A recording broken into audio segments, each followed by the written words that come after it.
여러분 오늘 여러분이 읽으신 성경이 뭐죠? 히브리서예요. 혹시 들어보셨어요? 히브리라는 말을 들어보셨나요? 히브리. 네.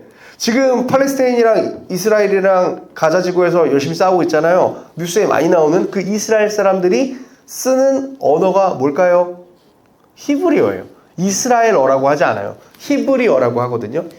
우리는 한국어죠. 미국은 영어고. 네. 히브리어라고 합니다.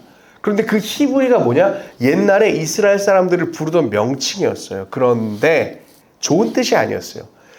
자, 믿음의 조상은 누군가요, 여러분? 여러분 아는?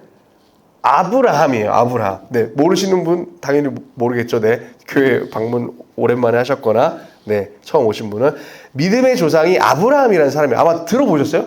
소연자매? 아브라함이라는 이름을 들어보셨어요? 뭐 링컨도 에이브라함 링컨이잖아요. 네, 아브라함. 서구 문화권에 많이 있죠. 아브라함이라는 이름이. 네, 아브라함. 근데 이제 성경에서는 아브라함이 하나님한테 처음 선택을 딱 받아서 이제 믿음의 조상이라고 우리에게 불리는 사람이에요. 아브라함이. 하나님께서 아브라함을 택하시고 아브라함에게 너는 고향을 떠나서 내가 명하는 땅으로 가라 라고 해서 가나안이라는 곳으로 가게 돼요. 그리고 아브라함의 자손들을 통해서 이제 이스라엘 백성을 만들어요. 그 한 명을 통해서.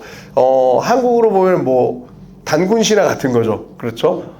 환웅과 웅녀가 결혼해서 단군이 낳고 이제 거기서 이제 자손들이 낳았듯이 아브라함을 통해서 하나님이 믿는 이스라엘 백성이라는 이 민족을 만드십니다. 그런데 이 아브라함이라는 사람이 처음에 가나안 땅이라는 곳을 하나님이 가라고 했던 그 가나안 땅이라는 곳을 갈 때 유프라테스 강을 건너가요. 4대 문명의 발생지기도 하죠.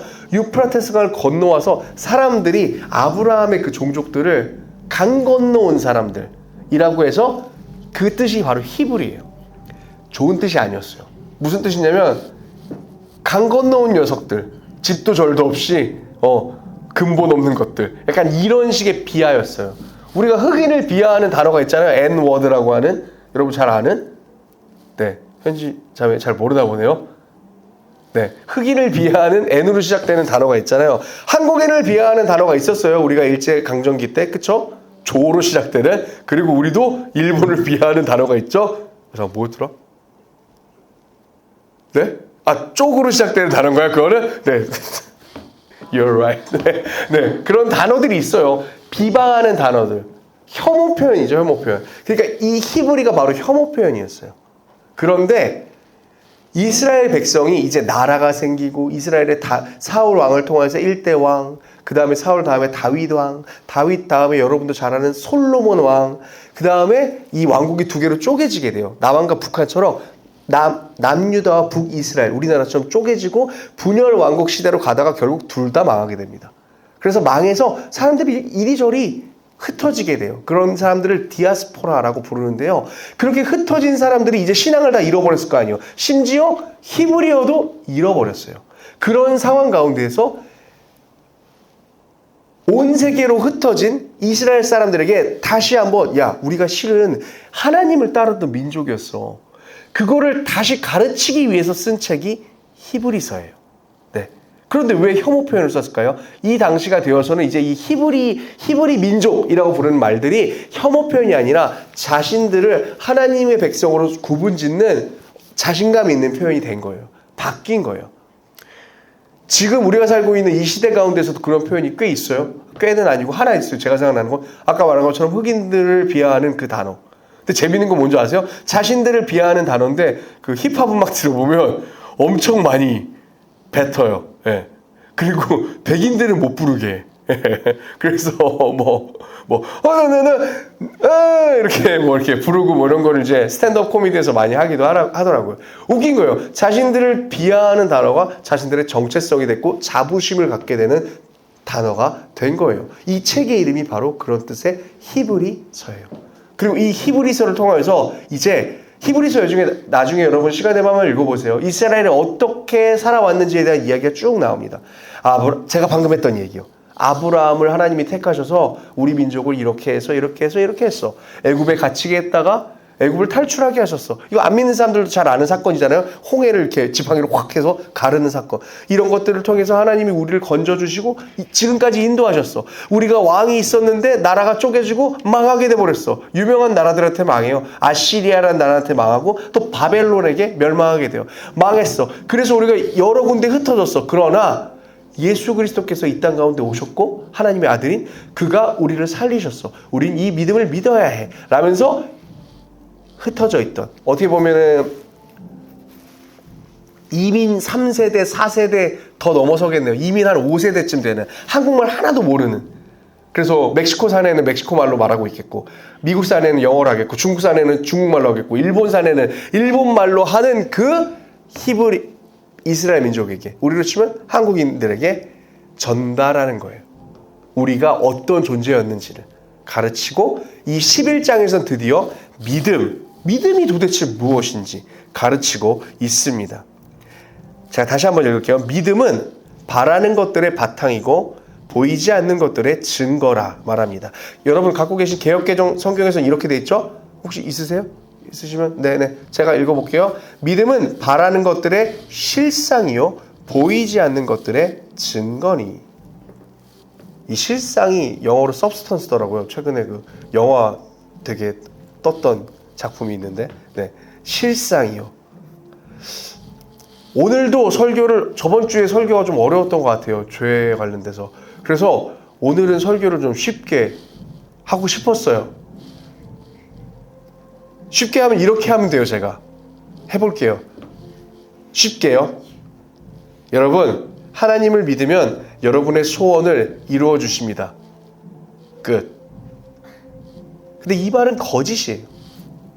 정확히 말하자면 이 말은 참 명제가 되지 못합니다. 왜냐하면 모든 경우에 같은 결과값을 가져야만 진리잖아요. 그렇죠?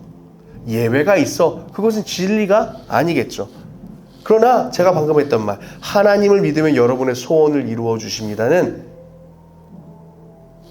동일한 결과값으로 나아가는 진리가 되지 못합니다. 그래서 믿음을 이런 식으로 해석하면 잘못된 해석입니다. 그리고 좀 순진한 해석이죠, 여러분. 여러분, 제가 했던 말 혹시 여러분도 이걸 들어보셨나요? 하나님 믿으면 여러분의 소원을 이루어 주십니다. 하나님을 믿으면 여러분 복을 받습니다. 이런 말들 들어보셨나요? 네. 끄덕끄덕만 해주셔도 제가 알겠다고 믿겠습니다. 심지어 교회를 안 다니는 사람들도 알잖아요. 이런, 어떻게 보면은 교회가 내세우는 프로파간다에 대해서, 네, 쟤들은 맨날 저런 식으로 말하지 믿으면 뭐 다 될 것처럼, 이런 사기꾼들, 이렇게 생각을 하죠. 그건 맞는 말이 아니에요. 그런데 실제로도 이것은 너무나 순진한 해석입니다. 그러면 이 순진한 해석, 제가 방금 말했던, 저도 평생을 들어왔거든요. 하나님 믿으면 잘 될 거야, 잘 될 거야, 뭐 아무 근거도 없이 잘 될 거야. 그럼 이 순진한 수식을 한번 분석해 보겠습니다. 믿으면 우리의 소원을 들어주신다는 수식에서 가장 먼저 발현되는 것은 뭘까요? 바로 우리의 소원이에요. 그렇죠? 먼저 소원이 생기는 거잖아요. 욕망이라고 표현할 수도 있고요. 또는 갈급함이라고 할 수도 있어요. 삶을 살아가다가 이제 똥줄 타는 일이 생기는 거예요. 혹은 뭐 그런 방식이 아니더라도 바램이 생겨요. 우리 바램이 생겼을 때 어떻게 해요? 성경의 말대로 하면 믿음을 투영하면, 그러니까 믿음이 수단이 되는 거죠. 그럼 어떻게 돼요? 네가 바라는 것이 너에게 간다. 이런 거예요. 그렇죠? 원함이 있을 때 믿으면 이루어진다. 이 수식이에요. 항상 교회가 말했던 것은. 오늘 본문을 볼까요? 믿음은 뭐라고요? 바라는 것들의 바탕이고. 우리는 어렴풋하게라도 이 말을 들으면, 아, 믿음이 있으면 바라는 것들이 이루어지는구나 라고 생각할 수 있습니다. 그러나 오늘 말씀을 잘 살펴보면 그렇지 않습니다. 오늘 말씀에서 믿음은, 여러분, 오늘의 결론이에요. 믿음은 수단이 아닙니다. 믿음은 바라는 것들의 바탕이라고 말하고 있어요. 보이지 않는 것들의 증거라고 말하고 있어요. 무엇인가요? 믿음이 결론이라는 거예요. 믿음이 결과값이라는 거예요. 다르게 말해볼까요? 믿음은 바라는 것들의 바탕이다를 다르게 말해볼게요. 바라는 것들의 바탕은, 네, 말씀해보세요. 믿음이다. 바라는 것들의 바탕은 믿음이다. 저희 귀한 사진을 찍어주시는 이현우 장로님이세요. 여러분, 네, 어색해하지 마시고 그냥 예배를 드리시면 됩니다. 자, 믿음은 바라는 것들의 바탕이다. 그렇다면 바라는 것들의 바탕은 믿음이다라는 거예요. 우리가 바라는 것들의 바탕이 어떤 결론으로 가냐면 믿음이라는 결론으로 가는 거예요. 용어를 좀 바꾸어서 여러분이 욕망하는 것의 실체는 뭐라고요? 믿음이다. 그렇죠? 바라는 것들의 바탕이니까. 여러분이 소원하고 욕망하는 것들의 실체는 뭐다? 믿음이다. 여러분이 이걸 동의를 하든 안 하든 지금 제가 성경이 뭐라고 말하고 있는지를 여러분에게 말씀드리는 거예요. 자, 이 말에서 믿음을 다른 단어로 바꾸면 내용이 꽤나 명료해집니다. 한번 해볼까요? 아까는 당신이 욕망하는 모든 것의 실체는 뭐라고 했죠? 우리가 지금 믿음입니다 라고 했어요. 말을 바꿔볼게요. 당신이 욕망하는 모든 것의 실체는 돈입니다. 좀 이해가 되죠? 이런 말을 우리가 쓰기도 하잖아요. 당신이 욕망하는 모든 것의 실체는 행복입니다. 그렇잖아요. 예뻐지려고 노력하죠, 자매들. 왜죠? 그냥 단지 예뻐지고 싶어서? 아니잖아요. 결국 우리가 찾는 모든 것은. 형제들도 성공하고 싶어 하죠. 좋은 차 타고 싶어 하죠. 멋있어지고 싶어 하죠. 왜죠? 행복하려고 해요. 그 결국에는 나의 마음과 나의 기분, 나의 삶이 행복해지기를 원하는 거예요. 여러분, 이런 식의 표현에서도 믿음이 수단이 아닌 결과가 됩니다. 여러분, 다시 한번 말씀드립니다. 믿음이 바로 결과입니다. 오늘 우리가 교회 안에서 이야기하는 믿음이 무엇입니까? 바로 하나님을 향한 믿음이잖아요. 우리가 교회 안에서 이야기하는 믿음이 뭐죠? 하나님을 향한 믿음이에요. 그런데 여러분, 혹시 그 믿음을 수단으로 사용하고 싶으십니까? 여러분의 바라는 것들을 이루기 위한 수단으로 사용하고 싶으십니까? 그렇다면 여러분이 취해야 될 믿음은 하나님을 향한 믿음이 아니에요. 무엇일까요? 여러분, 돈에 대한 믿음을 가져보세요. 예, 절대로 배신하지 않을 거예요. 돈 많으면 행복해지겠다. 네, 그럼 돈에 대한 믿음을 명확하게 하시고 돈을 벌어보세요. 아마 웬만하면 배신하지 않습니다. 여러분, 능력에 대한 믿음을 가져보세요. 배신하지 않을 거예요. 여러분이 능력을 갖추면 이렇게 되겠구나 라고 바람을 가지고 능력을 갖춰보세요. 그 능력이 여러분에게 일해줄 거예요. 힘에 대한 믿음을 가져보세요. 여러분, 그대로 이루어질 거예요. 그것들은 배신하지 않고 웬만하면 여러분의 바람대로 작동할 것입니다. 돈 벌면 행복? 네, 아마도 그런 일들이 많이 일어납니다. 이쁘면 행복? 이건 정말 그런 것 같아요. 네, 이쁘면, 심지어 저는 잘생겨도 행복한 것 같아요. 그러니까 제가 겪은 것처럼 말이 죄송해요. 전 아닌데 그렇다고 하더라고요. 네, 여러분, 좋은 외모를 가지고 있으면 사람들의 태도가 달라요. 좀 부끄러운 고백을 하자면 제가 지금 20kg 정도 더 쪘거든요. 27대에 비해서. 근데 그때 이후로 변한 것이 하나 있어요. 그때는 사람들이 훨씬 저한테 친절했어요. 제가 확실하게 느껴요. 되게 친절했던 것 같아요. 교회를 가면 말할 필요가 별로 없었어요. 교회를 가면 말을 걸어줘요. 근데 이제 하나님께서 제 몸을 치시고, 네, 이제 엄청 살이 찌고 이러면서 제가 활발한 성격이 되고 교회를 가면 먼저 말을 건네는 사람이 되었어요, 여러분. 여러분, 부와 권력, 또 영화에서 나오는 그런 이야기들처럼 여러분, 어떤 믿음을 가져야 될까요? 악마에게 영혼을 파세요, 여러분. 왜냐면은 현실의 세계를 지배하고 있는 권력이거든요. 악이. 그러면 그 악은 여러분의 믿음을 배신하지 않아요. 악을 따라가면 악이 여러분에게 갚아줍니다. 그런데 하나님은 아니에요. 애석하게도. 하나님을 믿는 믿음은 수단으로서 작용하지 않습니다. 그것이 결과예요. 좀 어려운 얘기예요. 그래서 여러분이 욕망하고 꿈꾸는 많은 것들이 있잖아요. 그 욕망과 꿈, 그 모든 것이 이루어지는 것, 그것이 우리에게 가장 큰 유익이라고 생각하는데 그렇지 않습니까? 여러분, 지금 꿈이 있으세요? 소망이 있으세요? 바램들이 있으세요? 있잖아요. 욕망 없이 살아가는 사람이 어디 있어요? 여러분 모두가 각자 삶에서 욕망이 있으실 거예요. 욕망이라는 단어가 약간 좀 부정적으로 비치는 경향이 있는데 그렇게 생각하지 마시고요. 우리에게 건강한 욕망도 있고 우리에게 꿈과 욕망이 있는데 그것들이 이루어지는 것이 우리에게 가장 큰 유익이라고 생각하는데 성경은 실은 그것들이 우리에게 가장 큰 유익이 아니라 결국 믿음을 갖게 되는 것이 우리의 가장 큰 유익이다 라고 말하고 있는 것입니다. 아까 설명을 했지만 이것과 가장 비슷하게 설명할 수 있는 것이 행복입니다. 여러분, 우리가 뭘 하든지 행복하려고 하지 않습니까? 실제로 우리 인간들은 대부분 다 그렇게 살아갑니다. 여러분의 삶의 목적이, 그러니까 돈을 많이 벌고 싶어, 좋은 여자랑 결혼하고 싶어, 좋은 남자랑 결혼하고 싶어, 뭐 이런 여러 가지 여러분들의 욕망들이 결국 행복이라는 이름으로 귀결되지 않으면 여러분 만족하겠어요? 그래서 가끔씩은 그런 것들이 행복으로 귀결되지 않아서 목숨을 끊는 사람들이 너무나 많잖아요. 우리가 봤을 때는 왜 죽어? 왜 죽어? 뭐야? 재벌가의 자녀라고 하는데 상속받은 것들이 막 엄청나게 많은데 왜 죽지? 네. 결핍이, 조그만 결핍들이 그의 인생을 죽음으로 몰고 가는 거예요. 이해할 수가 없잖아요.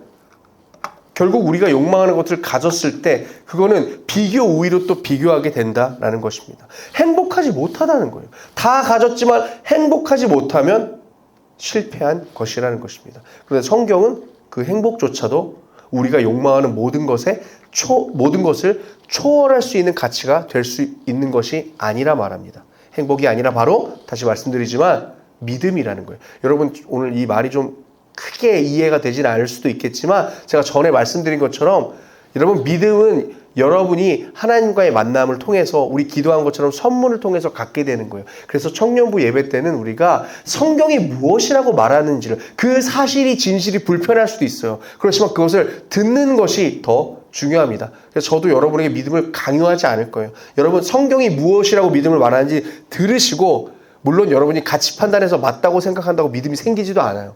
하지만 일단 성경이 무엇이라고 말하는지는 여러분이 잘 알고 계셔야 합니다. 여러분, 아까 말씀드렸죠? 히브리서를 통해서 히브리서의 저자는 이스라엘의 역사를, 이 역사를 잃어버리고 믿음을 잃어버린 자신들의 다음 세대 자녀들, 퍼져있는 디아스포라들에게 전하기를 원했어요. 그런데 히브리서의 이제 1장부터 이야기를 보면요, 그 이야기들이 나와요. 아까 말했잖아요. 아브라함을 통해서 이제 사람들을 구원했다, 우리를 택해 주셨다라는 얘기도 나오고요. 광야에서 하나님께서 우리를 살게 하셨다라는 이야기들도 나옵니다. 그런 모든 이야기를 했던 히브리서 저자가 결국 하는 말이 이거예요. 자기의 자녀들에게, 얘들아, 자신의 동족들인 이스라엘에게, 다음 세대에게 이렇게 말하는 거예요. 얘들아, 우리가 하나님 앞에 선택을 받고 이것도 구해보고 이것도 원하고 또 저것도 원해보았어. 그런데 다 불완전하더라. 하나님한테 왕도 요구해봤어. 원래 이스라엘에 왕이 없었거든요. 근데 우리에게도 왕을 주세요라고 해서 왕도 구해봤어. 광야에서 있을 때 물이 안 나온다고, 하나님 물은 줘야 될 거 아니에요. 우리를 다 죽일 거냐고 불만하고, 물도 구해봤어. 좋은 것을 구해봤습니다. 구해봤는데 결과적으로, 제가 그냥 편한 단어로 요즘 단어처럼 말해볼게요. 결과적으로 다 망했어, 얘들아. 우리가 하나님한테 이것저것 다 구했는데, 때로는 주시기도 하고 안 주시기도 했는데, 결과적으로 가장 중요한 건 믿음이었더라. 그래서 히브리서 기자가 오늘 이렇게 말하는 거예요. 믿음은 모든 바라는 것들의 실상이야, 얘들아. 너희가 바라고 있는 많은 것들 있잖아. 결국 가장 필요한 건 그것이 아니라 믿음이었어. 너희에게 믿음이, 우리 민족에게 믿음을 갖게 되었을 때 결국 우리는 온전해졌어. 얘들아, 그것을 기억해야 한단다 라고 히브리서의 기자는 말하고 있는 것입니다. 사랑하는 청년부 여러분, 여러분의 믿음은 절대자이신 하나님을 향한 것인가요? 아니면 여러분의 필요를 채우기 위한 수단인가요? 물론 교육자인 저조차도 이해할 수 없는 하나님의 거절을 많이 경험했습니다. 저도 청년의 시대 때, 어린 시절, 저도 가정 가운데 불우한 일들이 꽤 있었거든요. 간절히 바랬고 믿었지만, 그대로 믿었지만, 하나님 이렇게 도와주세요 라고 믿었지만 제 바람대로 되지 않았던 일들이 너무나 많습니다. 그리고 때로는 제가 바랬던 그 바람들이 윤리적인 기준이나 도덕적으로도 무결해서, 아니 도대체 하나님 왜 이런 바람을 들어주시지 않나요? 라는 의문을 넘어선 분노가 생기기도 했어요. 아마 여기 있는 지체들도 경험해 보셨을 거예요. 때로는 하나님께 실망하고, 그래서 하나님께 등을 돌렸다가 그럼에도 또 힘든 순간에는 하나님께 도와달라고 외쳐서 도움을 받기도 했습니다. 우리 하나님은 정말 알 수 없는 분이셨어요. 저에게는. 여러분에게도 그렇지 않으신가요? 진리라는 분이라면, 여러분, 진리라면 뭔가 기준이 있어야 하는데 이분은 이랬다가 저랬다가 도저히 기준을 알 수가 없고, 아니 오히려 그렇기에 이 하나님이라는 존재가 있는 것인지 없는 것인지조차 알 수가 없었습니다. 그냥 없는 거 아니야? 완전 랜덤이잖아. 아니 도리어 악한 사람들이 더 잘 되는 것 같은데, 믿지 않는 사람들이 더 잘 되는 것 같은데 라는 생각을 저도 품었습니다. 그런데 여러분, 저는 지금 이 시간 저도 그런 순간을 다 겪어왔어요. 여러분 힘드시죠? 그래도 믿음이 짱입니다. 믿음을 가지세요 라고 이야기하려는 것이 아니에요. 그런데 놀라운 것은 여러분, 사람이 정상적인 사고를 한다면, 이렇다면 어떻게 하는 게 맞는 거예요? 믿음을 떠나야죠. 네. 아니 이렇게 케이스 바이 케이스로 일하시는 것이 하나님이라면 하나님이 없다라고 생각하는 것이 너무나 더 합리적인 판단이에요. 그런데 모두에게 그런 것은 아니었지만 놀라운 것은 이러한 믿음 속에서 오늘 말씀대로 하나님께 계속 바라고 소망하고 실망할 것 같지만 또 속으면서 아유 내가 또 속아도 한 번 더 믿어보자, 뭐 이거밖에 없으니까 속으면서 믿어보고 했던 사람들, 저 포함, 그런 사람들에게 하나님이 결국 믿음으로 그들을 인도하시더라고요. 저와 함께 사역하며 지내왔던 많은 청년 중에서 여러분, 말할 수 없는 고난, 진짜 말할 수 없는 고난을 당한 친구들이 많이 있었습니다. 청년 사역을 하니까. 저 그리고 되게 큰 교회 출신이어서 청년부 한 1000명 정도 되는 공동체에서 이제 셀장하고 막 이랬거든요. 그럼 셀장 하면서도 친구들 막 얘기 들어보고 후배들 얘기 들어보면 하나님 진짜 있는 거 맞나? 너무 가혹하다. 어떻게 얘한테 이렇게 할 수 있지? 얘가 이걸 감당할 힘이 없는데, 아니 하나님을 믿는데 좀 잘 좀 해주시지, 이게 뭔가요? 라는 생각이 드는 친구들이 한둘이 아니었습니다. 그 중에서 하나님을 떠난 친구들이 있습니다. 이 사람들이 명확한 거예요. 네, 합리적인 판단을 한 거예요. 그런데 또 어떤 친구들은 바보처럼 계속 하나님 안에서 맴돌았어요. 저는 이걸 하나님을 붙잡았다라고 표현도 안 할래요. 하나님 근처에서 맴돌았어요. 계속. 바보죠. 세상 사람들이 봤을 땐 바보고, 심지어 믿는 사람들이 보더라도 아우, 걔를 보면 막 믿음이 없어져. 저렇게 하나님 열심히 믿는데 저렇게 인생을 파탄으로 만드시다니. 그런데 바보 같은 어떤 친구들은 그 두 무리가 되어서 하나님의 곁을 계속 어쩔 수 없어서 그랬는지 뭔지는 모르겠지만 맴돌았어요. 저도 그 중에 하나였습니다. 그리고 그 친구들은 모두 아무런 실마리가 보이지 않는데 자신의 삶을 개선할 방법으로 믿음을 택했어요. 다른 좋은 방법들이 많은데 자기 개발을 할 수도 있고, 뭐 여러 가지, 뭐 돈을 더 열심히 번다거나 여러 가지 방법이 있는데 이들은 믿음을 택했어요. 아, 쟤는 또 하나님이야? 쟤는 또 교회냐? 왜 저러고 있냐? 현실을 살아야지 왜 저러고 있어? 라는 수많은 공격들을 들으면서도 용기가 없어서 그랬는지, 무슨 이유 때문인지 모르겠지만 하나님을 맴돌았습니다. 사람들이 욕하겠죠.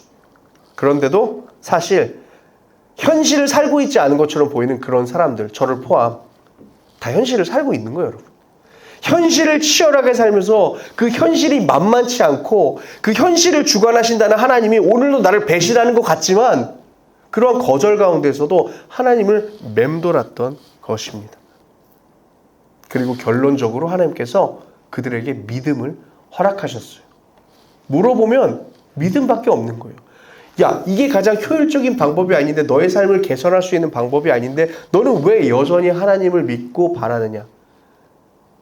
그 믿음이 수단이 아니기 때문이에요. 우리의 질문은 왜 수단으로 그 믿음을 택했느냐라고 물어보는 거잖아요. 야, 너 지금 인생 완전 망했는데 너 좀 정상으로 다시 돌아야 되는데 그 수단을 왜 자꾸 믿음으로 삼어? 그러면 안 된다니까.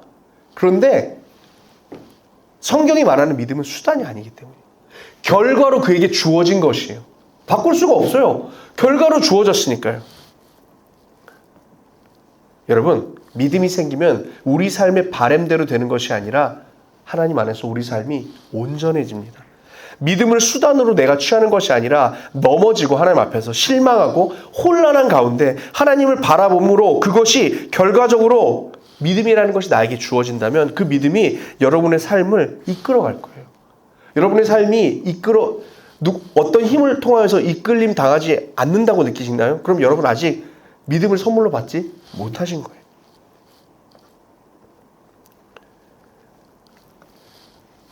여러분, 믿음으로 사는 삶, 믿음을 결과로 선물로 받은 그 삶은 세상이 정의 내릴 수 없는 가장 가치 있는 삶입니다. 또 하나님, 즉 신의 계획 속에 가장 무결하고 가치 있는 삶이에요. 여러분, 수단이 아닌 결과로서의 믿음을 가져보시겠어요? 물론 여러분이 가져보겠다고 마음먹는다고 가져지는 건 아닙니다. 참 이런 설교를 전하면서도 우리 하나님은 참 알 수 없다. 때로는 너무 불합리하다라는 생각이 듭니다. 여러분, 그런데요. 죄송한 말이지만 저는 그 믿음을 결과로서 하나님께 선물 받았습니다. 그 수많은 어려운 시기를 겪으면서 제가 하나님 주의를 서성이도록 하나님이 허락해 주셨어요. 하나님 주변에서 방황하도록, 그것은 제가 잘나서도 아니고 믿음이 좋아서도 아니었어요. 하나님 주변을 서성일 수 있도록, 그 가운데서 방황할 수 있도록 하나님이 저를 인도하셨어요. 그리고 믿음을 주셨습니다. 저에게 그 믿음이 있기에 여러분, 저의 삶이 제가 스스로 얼마나 든든한지 말로 표현할 수 없습니다. 저는 제 삶이 하나님 안에서 승리하리라는 것을 더욱 확신합니다. 삶의 여정에서 이해 못할 일이 여전히 한두 개가 아니고 또 실패가 있지만 하나님은 저를 사용하셔서 하나님의 일을 하실 거예요. 저는 이것에 대한 너무나도 큰 확신이 있어요. 이것에 대한 믿음이 있는 것이 아니라 하나님을 향한 믿음이 있으니까 이것에 대한 확신이 생기는 거예요. 여러분의 삶의 자랑거리가 하나님을 향한 믿음이기를 저는 간절히 소망합니다. 그러기 위해서 우리가 무엇을 해야 될까요? 여러분, 결론입니다. 여러분, 갈망하세요. 무엇을요? 하나님 안에서. 그 갈망이 나쁜 걸 수도 있어요. 그렇잖아요. 그러니까 여러분이 지금 살아가고 있는 방식대로 계속 살아가라는 말일 수도 있는데요. 여러분, 욕망하는 것을 욕망하세요. 그럼 누구 안에서? 여러분, 하나님 안에서 하셨으면 좋겠어요. 여러분, 실망하세요. 하나님 안에서. 여러분, 놀라워하세요. 하나님 안에서. 위기에서 건지심을 받아보세요. 하나님 안에서. 여러분이 하나님 안에서 갈망할 때 하나님이 그것을 들어주시지 않으실 거예요. 그럼 어떻게 될까요? 여러분, 실망하겠죠. 여러분이 하나님 앞에서 실망할 때 여러분, 하나님은 또한 여러분의 삶에 놀라운 일들로 임재하실 때가 있습니다. 그렇다면 여러분, 하나님 앞에서 놀라워하세요. 그리고 위기 가운데 있을 때 여러분, 하나님께 모든 것을 다 구하지 못하잖아요, 우리가. 그런데 때로는 우리가 알지도 못했던 위기에서 하나님께서 우리가 기도하지 않았는데도 구해주실 때가 너무나 많습니다. 여러분, 그런 경험을 하세요. 하나님 안에서. 여러분, 100만 원 빚이 있는 사람이 로또 1등에 당첨되었어요. 그럼 문제가 끝난 거잖아요. 그렇죠. 꼭 같은 비유일 수는 없지만 믿음이 그래요. 믿음은 행복이라는 이름으로 불리지 않고 성공이라는 이름으로 불리지도 않고, 많은 경우에 믿음은 고난이라는 이름, 시련이라는 이름, 그리고 인내라는 이름으로 불리지만 여러분, 믿음에는 힘이 있습니다. 믿음이 상급이고 결과라는 거예요. 바로 하나님을 기쁘시게 함으로 그의 자녀가 되고 그의 일들을 맡게 되는 힘입니다. 설교를 마치겠습니다, 여러분. 여러분의 각자의 삶을 제가 다 속속들이 알지는 못하고 여러분의 인생의 서사도 다 알지는 못해요. 여러분이 겪으셨던 고통의 농도도 다 알지 못하고요. 하나 드릴 수 있는 말씀은 저도 그러한 길을, 비슷한 길을 걸어왔습니다. 꼭 같지는 않고 여러분보다 못할 수도 있고 또 어떤 분보다는 더 많을 수도 있는 그 길을 걸어왔습니다. 여러분, 고군분투하면서 때로는 의심하고 낙심하고 여전히 하나님의 존재에 대한 의문으로 힘들고 어려운 여러분, 잘하고 계신 거예요. 교육자로서 이 말씀을 드리고 싶습니다. 여러분, 잘하고 계십니다. 여러분, 포기하지 마세요. 하나님에 대하여 여전히 의심하시고, 하나님에 대하여 여전히 실망하시고, 하나님에 대하여 여전히 낙심하시고, 또 때로는 여러분에게 갑작스럽게 일어난 기적과 선물들을 통하여서 하나님 앞에서 기뻐하세요. 하나님을 정의 내릴 수는 없습니다. 정의 내릴 수 없잖아요. 여러분은 하나님의 자녀이기 때문입니다. 하나님께서 여러분을 믿음의 길로 인도하실 거예요. 그리고 어느 순간 여러분, 인간이 생각했을 때 믿음이 어떻게 생길까요? 내가 믿었는데 하나님이 그대로 이루어 주신 걸 한 10번 반복하면? 한 100번 반복하면? 여러분, 그렇다면 믿음이 생길까요? 우리는 그렇게 생각하죠. 저도 그럴 것 같아요. 사람이니까. 그런데 성경이 말하는 것은 그렇게 믿음이 생기는 것이 아니라고 합니다. 여러분, 하나님 안에서 이스라엘, 제가 존경하는 박영선 목사님이라는 분이 이런 말씀을 하셨는데 참 감동이 되었습니다. 이스라엘 백성이 광야에서, 그러니까 이 사막에서 가나안이라는 땅을 못 들어가고 40년을 걸어갈 거리가 아닌데 40년을 뺑뺑뺑뺑뺑뺑 걸어가게 했어요. 하나님이. 종착지에 못 들어가게 하시고. 그런데 그 목사님은 그걸 이렇게 표현하시더라고요. 방황하면 지경이 넓어진다. 무슨 말인지 아시겠어요? 방황을 하기 때문에 여기저기 밟고 다니면 나의 지경이 넓어진다 라는 말이에요. 저는 이 시간 예배의 자리에 나온 여러분 모두 신앙의 색깔과 믿음이 다르시겠지만 한 가지는 제가 확신할 수 있습니다. 여러분, 하나님이 불러주셔서 나오신 거예요. 여러분의 마음 가운데 어떤 마음이 있는지 모르겠지만 여러분, 하나님이 여러분을 부르셨기 때문에 나온 거예요. 합리적으로 생각했을 때는 여기에 한 명도 나오면 안 돼요. 여러분은 하나님이 부르셨기 때문에 너무나도 이상하지만 이 자리에 앉아서 앞뒤가 맞지 않는 저의 설교를 듣고 계십니다. 여러분, 잘하고 계시고요. 하나님 안에서 여러분 방황도 하시고 하나님 안에서 거하시기를 간절히 축복합니다. 여러분, 그리고 믿음을 사모하세요. 하나님께서 그 과정을 통하여서 여러분을 단단하게 하시고 분명히 믿음을 선물로 주실 줄로 믿습니다. 우리 불 한번 꺼주시겠어요? 우리 이것들 생각하면서 함께 찬양하고 기도하도록 하겠습니다.